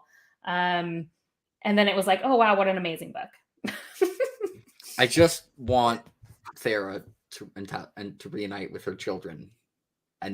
But who knows? Rafa. Although, anyway. I mean, I just told you that it was like someone ripping out my heart and stomping on it for 1,000 pages. So yeah, but you also earlier weren't sure if the scene of Thera talking to her children was in Speaking Bones. I was hoping you wouldn't catch that because I realized there was a spoiler. Of course I caught that. Of course I caught that. Yay for hope. I mean, those are all my favorite. Yeah, so all my favorite books are the ones that were like completely brutal, but also somewhat hopeful somehow. So Speaking Bones in the is, end, he wasn't a liar. I'm just saying at one point, me and Kyle both were like, Ken's a liar. But then we decided he wasn't. It seems that from what I have been told, I am the target audience of Speaking Bones, which means that if I don't like it, it's objectively terrible. Of course, you're the objective bar, period. Only for Speaking Bones. Not for everything? You can just claim it for everything. No, not for everything. Just like most things. So, it's like one of my I like when hope dies last. It's true. You even when like as long as there's like some hope, like that's what I like when it really objectively looks like the good people are gonna lose, but like that's why Lord of the Rings works so well. They really they have one way of victory, and it's the most long shot to end all long shots, and it only works because Smeagol is there. Yes, I'm spoiling Lord of the Rings because it's Lord of the Rings. It doesn't count. I mean, most famous properties, most of the most famous properties have that in common. People like reading about the desperate last act. I mean, it's motivational, and I just think it's something that in human nature. Also, Kyle, we already covered that, so you should have been here on time. We know exactly what Jake's reading. And I'm not going to tell Kyle. He can go back and watch the start. So we're going to let Alan think he's the arbiter of truth, but the actual answer is I'm finishing my reread of A Song for Airborne because it's University Book Club, and then this finally arrived, so I'm reading this because I read Bands of Mourning on release day and have been waiting for 6 years. And then Speaking Bones. The thing is, he'll read them eventually. I believe in him. You can do it, Alan.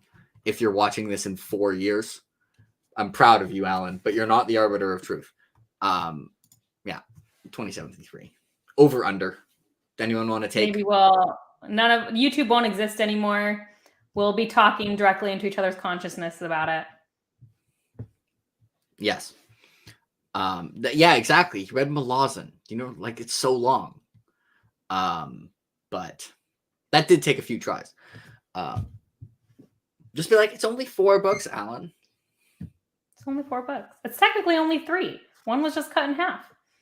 It's a trilogy. No, we can't get into this. There was an argument on a Discord about this the other day. We need to move on and pretend that. I'm sorry, I didn't know I was dredging up the past. I wasn't a part of that argument because I don't care that much, even though I'm dedicated to Lord of the Rings being one book. Tanner, I agree. Alan on No to Me would be great. It would be. I mean, Alan rants in general are pretty great. I think he'll also just not enjoy reading about. How can I butcher this in another way? Catanvro? There we go. I haven't say Coca-Cola. You could just use a random C word. Yeah, sure. Discussion. Whatever you say, Davis. If you want to frame it like that. Alan rants in general are pretty fantastic. I wonder if this tag that I have is in Ken Liu. It isn't. Never mind. I was like, it might be relevant. I think we're an hour and 45 minutes in. So I think if there's anything else that if you want to ask me questions or get predictions, we can do that. But I think I think I've covered everything on my list that I want to talk about. I guess I already know your answer. I guess if I ask whose storyline are you the most interested in reading about, I'm going to assume it's Gia. It's Gia. Although I almost want to say like Thera is the one I'm the most emotionally invested in right now. I really want to see more Thorio. I think Thorio, I'm probably saying that wrong as well. It's just like she has so little page time, and it's probably like a lot more. If I made a prediction for you, I think you will probably end up still being the most invested in Thera's storyline in Speaking Bones. I think it's very, very good. I certainly was. I'm very curious. You know what? Yeah. Can I hear what you think Gia is doing? That's okay. We're going to go predictions. And, we're going to pretend that we weren't told that Coca-Cola would become the Queen of Dara. Okay. And we're just going to say what I would have predicted if I hadn't had that spoiled. You didn't know that. Okay. So Gia, like Gia is I don't know what's she's she physically doing. What do you think she's like actually doing? Like, okay, so she's domesticating a type of berry to make them more potent, and it's driving things to insanity. Right? Is the intention like to try and I don't think it'd be her style to try and like have an invasive species for the cropland that the people would eat. I wonder if it's for the cow dragons. If she's trying to remove cow dragons from the field, because if cow dragons get removed from the field, then it's GG. Like it's over. All she has to do at that point is no, I'm not sending you another tribute, and then they'll just have to be like, oh, okay, we have no army and are outnumbered and have no cow dragons. So I'm gonna say, I'll predict that Gia is trying to target the cow dragons because that seems like a viable path to victory that would also not cause widespread suffering. Yeah, or a berry. So that's what I'll say for Gia, which means I think Fyra is gonna come up, like he's gonna be pretty successful, and then I think Gia's eventual plan is gonna end up making Fyra look a little bit silly. I think it's gonna be like if we were only in Fyra's perspective, if this was Farseer and Fyra was Fitz, we'd be like, Fyra has to do this. And then we'd get more information and be like, okay, that was kind of a dumb plan. For Thera, they're just going to reunite with their children and rebuild and live happily ever after. Okay, see, you're going to be happily ever after there, okay? With no conflict in between. Nothing bad is going to happen. Give me a prediction for Timu. Timu, I don't know what more Timu can do. Timu. He's already put teeth on the board, I feel like. I think Timu. Is Timu going to die? I feel like Timu's going to die. What even more can Timu do? Like, I don't know what his path to getting out of his situation is. It's hard for me to predict what happens in Ikugan. Everyone lives happily ever after. Yeah, we've already covered that. We happily covered that. Ever after. Yes, and they're going to reunite with their children, and also their children are going to be like, I've actually decided I would like to try reading some books. I was bored on the travel here, and I started reading, and it was pretty great. Happens to Kinry. That's a good question. I like Kinry. So probably bad things. He's brutally murdered to death after being a nuisance for another 943 pages. You know what's funny about Notomi is one of the first characters.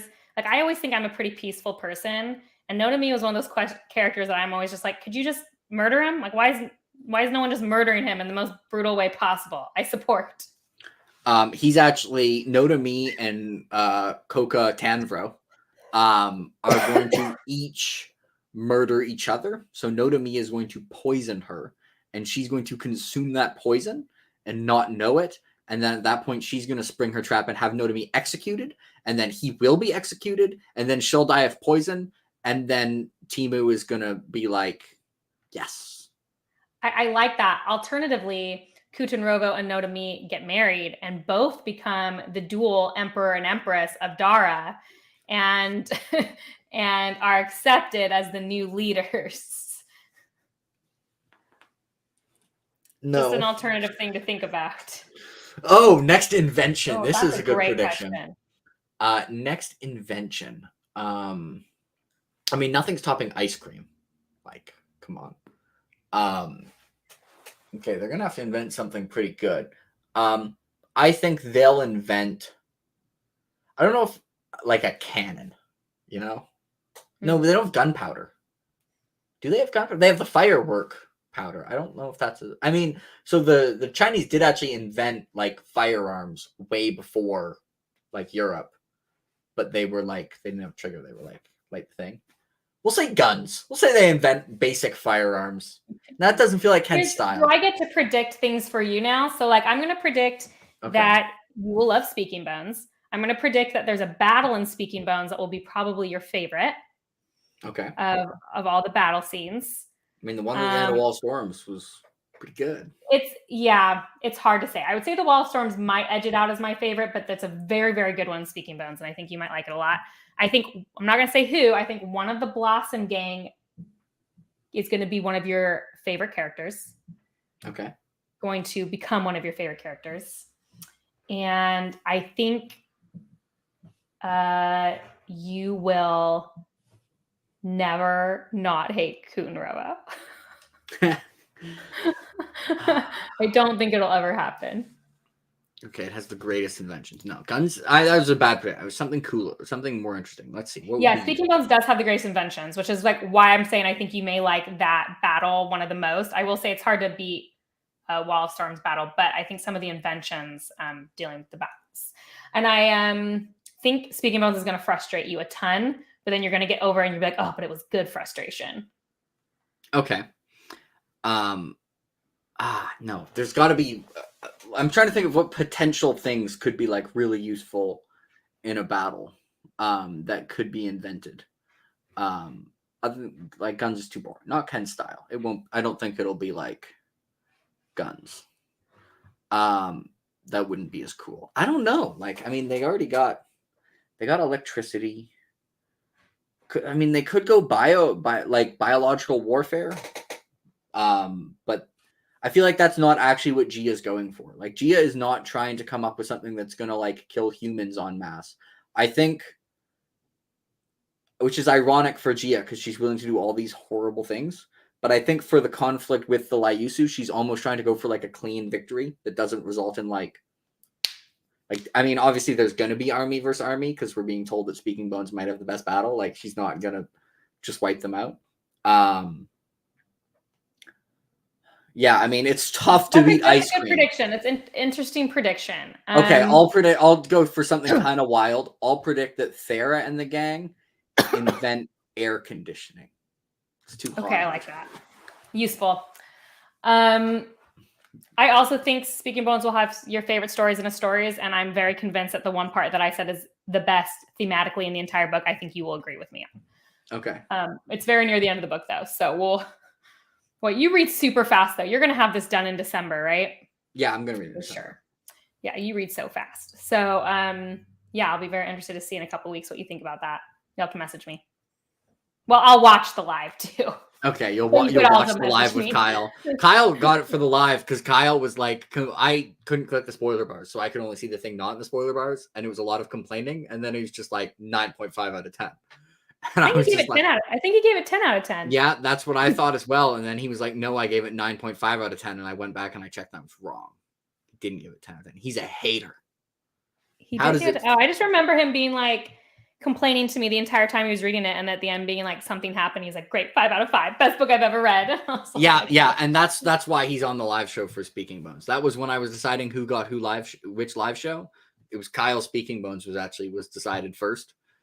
Before I decided I wanted to get revenge on you for inviting me on. I don't DNF a lot of books. I like most books, okay? But it's not, I didn't like it either. Like, I didn't DNF it, but I didn't like it either. You just wanted to find someone who disliked it more so you could seem like a middle position. The whole conceit of that live show was that everyone had a different opinion of it. So yeah, why couldn't we do that? Lower than me. Why couldn't we do that live show with all people with a different opinion, but for a book I really like? Well, I mean, look, we're gonna if you do go a live hate show. Ship of Magic, you can do that, and I'll tell you We're gonna do a live show about all of them, and you can talk about all the ones you love. Good for Age of Madness. Kyle just finished Trouble with Peace. Yeah, I'm gonna have you and Jimmy and Leanna all back on. It'll be a fun time. Can duke it out. Kyle, you can be there in the comment section. So much better than Best Served Gold. I don't get Best Served Gold. This is the good news, Jake. Assuming Age of Madness goes how I expect it to be, you and I will have the same opinion about the worst book in the series, so you won't be alone. That's true. That's something. Are you reading Sharp Ends? Or are you skipping Sharp Ends? No, I read Sharp Ends. I'm definitely not skipping a story collection. Okay. Story collections are like my jam. They're your thing? I absolutely read it. I like Sharp Ends quite a bit. In fact, Best Served Cold is a distance from the last one. Like, it's by far my least favorite. High five. Correct. Well, Kyle Erasure is kind of fun. So It's not Kyle Erasure, it's symmetry. Do you know what I mean? Like, this is the Steris in me where it's like, I already had these 4 people, so it has to be like symmetrical, the same 4 people. Symmetry's good. Yeah. Symmetry's good. Speaking, the series is great. These are the only 2. I'm lazy.